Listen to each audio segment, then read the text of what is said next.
ঘরছাড়া ৭ লাখ বাসিন্দা, মানবিক সংকটের মুখে লেবানন, হতে পারে বিশ্ববাজারে কমল তেলের দাম।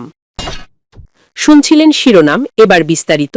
তার আগে অনুরোধ থাকবে চ্যানেলটি সাবস্ক্রাইব করবেন। ঘরছাড়া ৭ লাখ বাসিন্দা, মানবিক সংকটের মুখে লেবানন। ক্রমবর্ধমান সংঘাতের জেরে লেবাননে মানবিক বিপর্যয় চরম আকার ধারণ করেছে।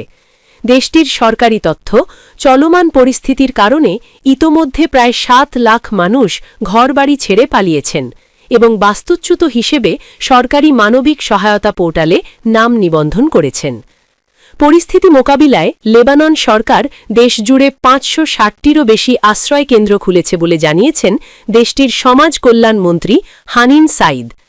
বাস্তুচ্যুত এই বিশাল জনগোষ্ঠীর জন্য খাদ্য ও জরুরি সহায়তা নিশ্চিত করতে কাজ করছে আন্তর্জাতিক সংস্থাগুলিও। জাতিসংঘ বিশ্ব খাদ্য কর্মসূচি জানিয়েছে, সংকট শুরু হওয়ার পর থেকে এ পর্যন্ত তারা অন্তত ২ লাখ মানুষের কাছে খাদ্য ও নগদ অর্থ সহায়তা পৌঁছে দিতে সক্ষম হয়েছে। সংঘাতের তীব্রতা সম্প্রতি আরও বেড়েছে। ইরানের সর্বোচ্চ নেতা আয়াতুল্লাহ আলী খামেনিকে হত্যার প্রতিক্রিয়ায় ইরান সমর্থিত গোষ্ঠী হিজবুল্লাহ ইসরায়েলে রকেট হামলা চালায়। এর পাল্টা জবাবে ইসরায়েল রাজধানী বৈরুতের বেশ কয়েকটি শহরতলিতে ব্যাপক বোমা হামলা চালিয়েছে, যা সাধারণ মানুষের জীবনকে আরও বিপর্যস্ত করে তুলেছে। সূত্র বিবিসি। পূর্ব তেহরানে ভয়াবহ হামলা, নিহত ৪০। পূর্ব তেহরানের একটি আবাসিক এলাকায় ভয়াবহ হামলা চালানো হয়েছে। কর্তৃপক্ষ জানিয়েছে, এই হামলায় অন্তত ৪০ জন ইরানি নিহত হয়েছেন। এছাড়া আল জাজিরার প্রতিবেদকেরা ইরানের রাজধানী তেহরানে কিছুক্ষণ আগে একটি বিকট বিস্ফোরণের শব্দ শুনেছেন। তবে হামলার লক্ষ্যবস্তু ও ক্ষয়ক্ষতি সম্পর্কে বিস্তারিত এখনও জানা যায়নি। সোমবার সারা দিন ধরেই পরিস্থিতি এমন ছিল।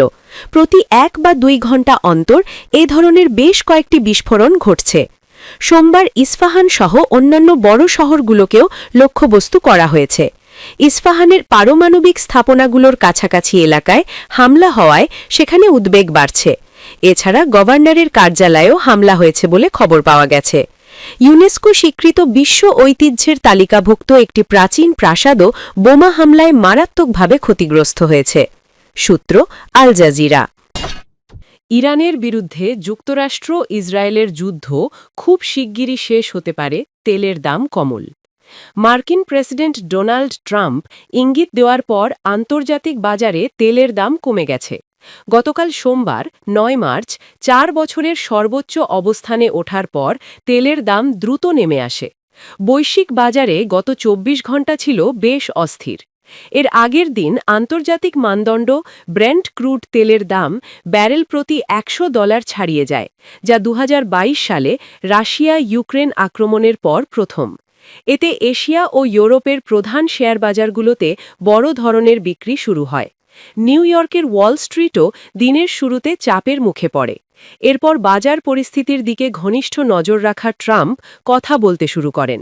সিবিএস নিউজকে দেওয়া সাক্ষাৎকারে তিনি দাবি করেন, ইরানের বিরুদ্ধে যুদ্ধ প্রায় পুরোপুরি শেষের পথে।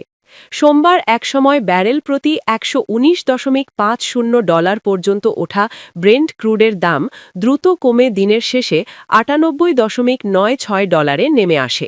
তথ্যসূত্র দ্য গার্ডিয়ান।